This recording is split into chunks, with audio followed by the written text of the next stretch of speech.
talk about what that meant to you being a recipient of a Woman of Distinction awards. It was unbelievable for me, really. It's funny, I was lost for words at the gala, you might remember, which for me is somewhat unusual. Really is, yes. But it was a total shock. Having only been in Muskoka for a year at that point, it really did come as a great shock, but it was also a tremendous honor and one that I've carried through in the work that I've done this year. It was an amazing event. Well, come on, it must have been a testament to yourself too. You just said you'd only been there a year, but then you made a massive footprint in that year then to take notice of your nominator and just the other women in this community. It's very true. I mean, I'll be honest with you, I came away from the gala actually feeling somewhat guilty that I'd deprived some other person in the room from this award, having been here for such a short time. But it was brought to my attention that by doing that, which is something we as women do all the time, by the way, but by doing that, I was disrespecting both my nominator as well as the selection committee and the community as a whole. And so I very quickly changed my attitude around that, and instead held it as a torch and something that I could use throughout the year, trying to do more work for women in Muskoka, because we need this work, we really do. So let's remind folks again, I mean, tell us what you were the recipient of, and really what were you being recognized for? So I was the recipient of the Women of Distinction Award for Arts, Culture and Creative Energy. And so one aspect of what I do is as technical director in theatre. So in the last year, I've put on Billy Bishop Goes to War with Jan Jacqueline and Dr. T Productions. I also put on Cabaret last year in Bracebridge. I did sound and lighting design for that show, and several other projects throughout the year. I'm a great advocate for performing arts in particular, particularly in our schools. We don't do it anymore. We don't have great music programs. We're struggling to carve out time for great theatre programs in school, and yet it's just so important. And we see that every year when we see some of the productions that go on, the incredible talent that we have in Muskoka. We absolutely need to keep that alive.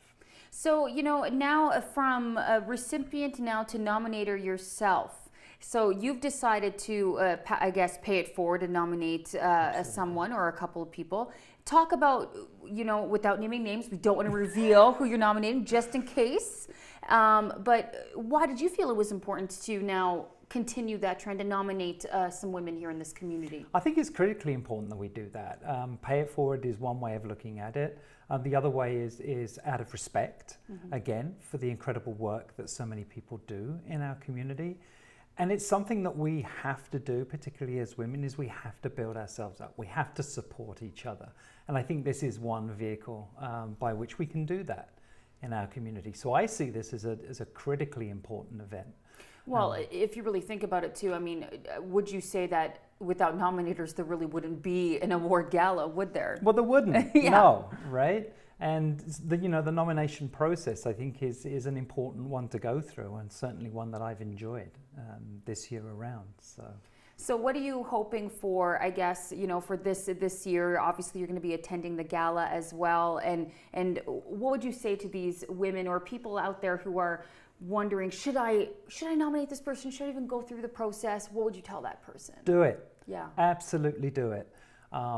Even the nomination process, yes, there are awards that are given out, but I think the YWCA Muskoka does an incredible job of honouring all of the nominees.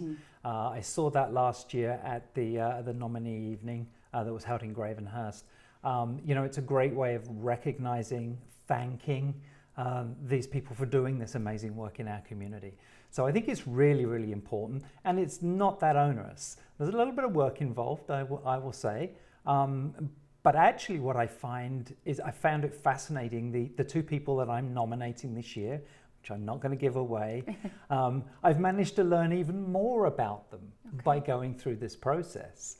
And so it's fascinating. I thought I knew everything about one of them in particular, but indeed not. So I guess just to round out our conversation for today, what has Women of Distinction done for you? Oh, what has it done for me? I think it lifted me up, actually. I think what it did was it gave me strength to walk tall. I've had a bit of a tricky year. It's been a mixed blessing of some challenges as well as some triumphs. And I think, wearing this badge is an honor, and it's one that I wear proudly, and it carries me through all of the work that I'm doing and wish to continue to do here in Muskoka.